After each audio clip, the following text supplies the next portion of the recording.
Hai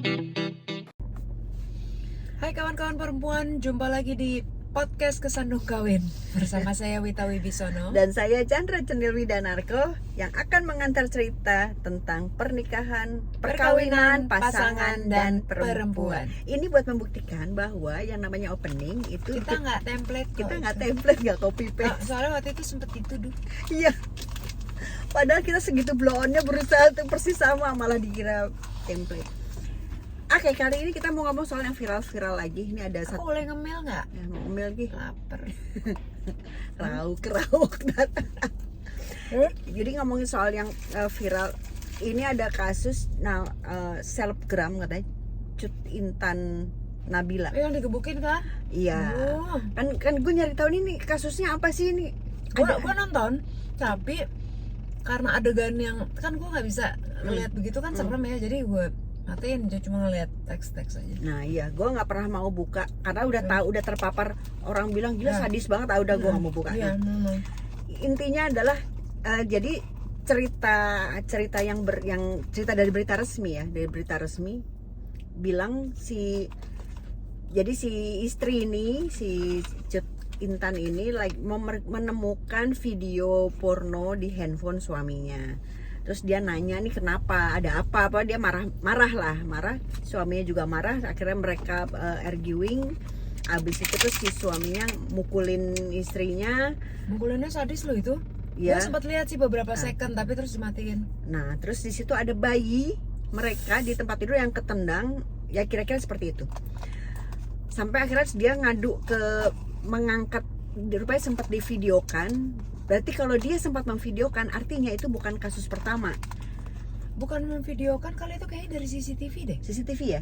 Oke. Kalau yang gue kayaknya ya, ini tapi nanti mungkin kawan perempuan dan kawan kesandung kawin lainnya mungkin bisa ngecek karena lihat. Tapi kalau ngelihat dari videonya yang viral itu, gue lihat di TikTok ya. Pas yang gebuk-gebuk itu terus kan ada disamar-samarin karena ada bayi itu kayaknya. Itu kayaknya CCTV. Oke. Jadi dia memviralkannya dari CCTV, itu bukan yang rekam. Oke. Nah, jadi dia ngangkat ke medsos, abis itu lari, orang si suaminya kabur, abis itu terus, dan video itu memang mengundang kemarahan banyak orang, sehingga banyak selebgram atau pengguna media sosial aktif yang influencer itu menghujat dan nge-stitch videonya. Ada yang nge-stitch, ada yang enggak, tapi pokoknya ngomong khusus tentang si suami itu, bahkan menyebutkan nama akun medsosnya disebutkan. Oh, ya suaminya. Iya, jadi si para influencer nyebutin nama suaminya, akhirnya disebutin. Terus bahkan di capture Instagramnya, bisnisnya apa dan semua gitu-gitu lah. Aku baca tuh kalau yang capture itu ya. Karena kenapa marah? Selain karena gebukinnya gitu banget, karena kan ada bayi yang ketendang dan itu orang marah sekali gitu. Nah, sampai akhirnya dilaporkan ke polisi, akhirnya ketangkep. Dan si suami itu juga mengakui bahwa dia memang dia bersalah, dia tidak akan melakukan pembelaan diri apapun, dia mengaku bersalah dan siap menerima konsekuensi hukumnya. Dan dia bilang, si suami ini juga bilang bahwa ini bukan kasus kekerasan yang pertama, ini sudah yang kelima sejak tahun 2020.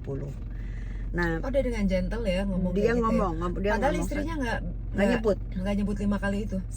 Sepengetahuan gue nggak tahu, dari sumber resmi yang ada di media online resmi itu yang dikutip itu dari itu adalah hasil preskon dari kepolisian ya, bersama si suami itu. Nah, pertanyaannya adalah kenapa kabur? Gue pertanyaan gue, kalau kabur jelas karena dia takut karena diviralkan kan, karena emang jadi uberan massa kan. Tapi yang gue heran, apa yang memantik dia segitu marahnya? Maksudnya gini, gue nggak tahu ya, bahwa yang namanya pertengkaran tuh pasti ada yang menyulut, ada yang tersulut gitu. Ini sulutan macam apa sih yang membuat dia menyulut? Maksudnya gini deh, orang lo kenapa nonton video bokep?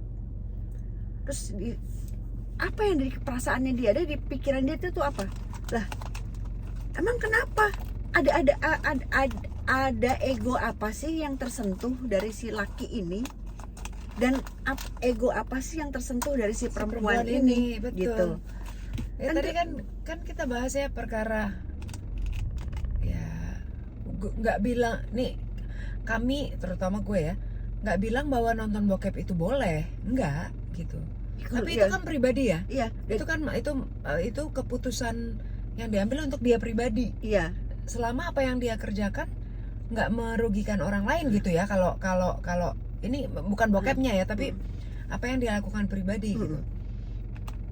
Kok sampai harus mukulin sampai begitu gitu loh maksudnya. Lu sampai harus banget ya, misalnya harus banget lo ngebelain nonton bokep lo sampai kayak gitu. Itu dari sisi yang cowoknya. Terus dari sisi ceweknya,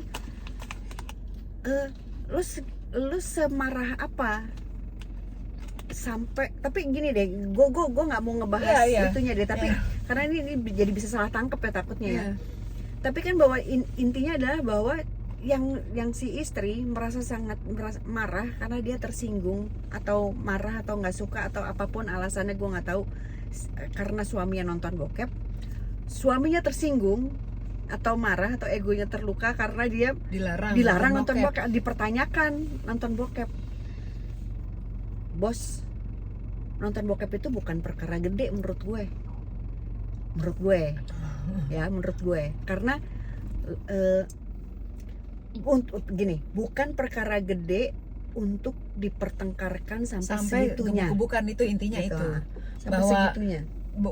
Kami nggak bilang bahwa itu boleh, nonton bokep itu boleh, enggak. Cuman maksudnya, kalau kata gue sih nggak apa-apa. Kata gue ini lain. Kita kan nggak harus sama. kita jarang sama. Ya kan, karena kan ya ya mungkin perempuannya gini, mungkin nih perempuannya gini. Lo udah punya gue, kenapa harus nonton bokep dan berfantasi? Ini mungkin ya perempuannya begitu. Which is mungkin dia punya pikiran bahwa itu hal yang tidak boleh, hal yang dilarang buat dia, buat perempuan. Atau mungkin juga jadi kan dia jadi ngelihat, iya kalau ngelihat ini ya, secara look ya secara look aja, bahwa itu kan lo ngelihat perempuan lain berarti gitu, tanpa ya kan? pakai baju. Iya, kayak itu mungkin itu kalau si perempuannya. Nah, sementara si laki-lakinya juga mungkin gini. Gue cuma mau lihat aja. Kan gue ngapa-ngapain kan juga. Gue ngapa-ngapain sama orang lain gitu. Bisa jadi Bisa kayak jadi. gitu. Kali ini kita tebak-tebakan doang ya. Kita tebak-tebakan aja, kita nggak bahas boleh atau enggaknya gitu ya. Tapi intinya kenapa sampai ngegebukin sebegitunya? Itu kan pemantik doang sebenarnya si bokepnya itu. Pemantik pasti doang. Kan ada hal lain di belakangnya. Iya. Masalah lain, misalnya mungkin secara psikologis ada yang ada sesuatu di si cowoknya, entah nggak itu ada, pasti ada penjelasannya kok gitu. Apalagi itu dia sudah melakukan sampai 5 kali. Yang ke-5 kali, artinya ini udah jadi kayak habit kan? karena 5 kali tuh nggak bisa dilihat 5-nya.